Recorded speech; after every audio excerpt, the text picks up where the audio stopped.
said there is a different, before asking the question I wanted to clarify that Quran is an evidence for logic, but it doesn't need logic to say that Quran is right. Why I'm saying this, because I wanted to say that you might sometimes don't have the answer, like when Prophet Muhammad ﷺ, when he was asked what is the best land on earth, he said la ادري. And as many ulama said that la ادري is a fatwa by itself. What if Dr. ذاكر faced a question that he didn't find an answer? I never saw you not having the right answer, or you didn't face difficult answering, let's say. What if one day you didn't have the answer? Would you say la ادري? The first point to be noted is that never judge Islam by looking at Dr. ذاكر. I always said my answer that if you want to judge Islam, look at the Quran and the Sahih Hadith.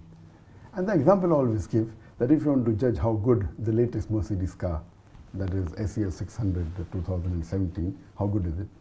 And if you put behind the steering wheel a person who doesn't know how to drive, and he has accident and he bangs up the car, who will you blame? The car or the driver? But naturally the driver. Yes. If you really want to know how good the car is, you have to look at the specification, at what are the safety measures, what is the pickup, what is the gear ratio, will it have an anti-braking lock system, and so on and so forth. And if you really want to test drive the car, put behind the steering wheel a person who is an expert in driving. Similarly, if you want to judge Islam, look at the Quran, the Sahih Hadith, and the best exemplary Muslim is Prophet Muhammad.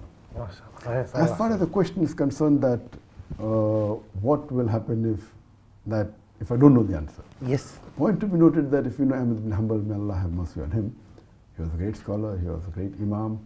When about more than 40 questions were asked to him, he did not reply to most of them, only two. And he said, this is what. So what you have to realize, that if a person doesn't know the answer, that does not mean he's a scholar. The more you know, the more you realize you don't know. But you have to realize the difference between a faqih, or a person who gives fatwa, and a da'i.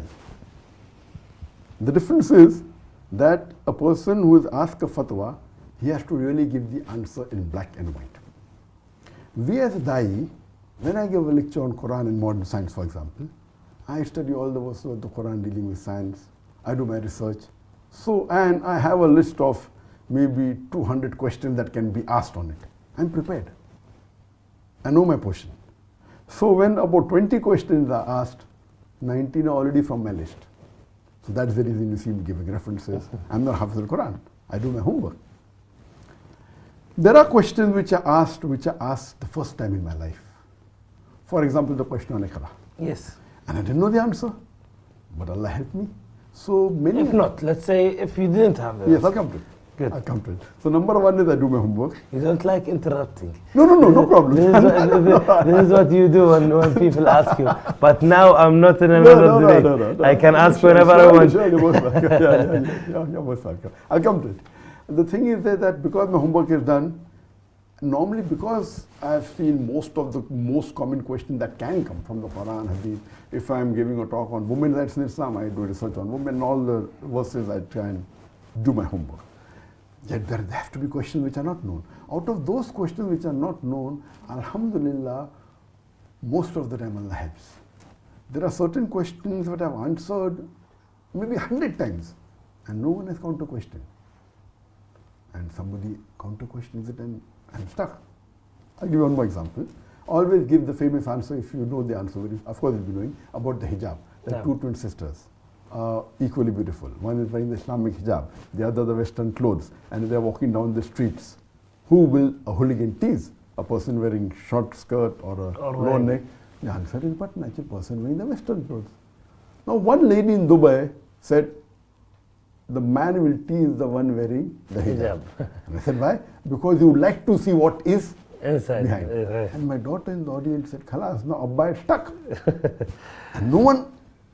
So there's one logic that is there. Many a times you agree with your opponent and use their force to put them down. It's one of the logics of taekwondo, karate, martial arts. So I told, sister, I don't agree with you. But if I agree with your argument that the person would teach the girl wearing clothes because he likes to know what's behind the clothes, then why are you wearing clothes? Why don't you take out your clothes?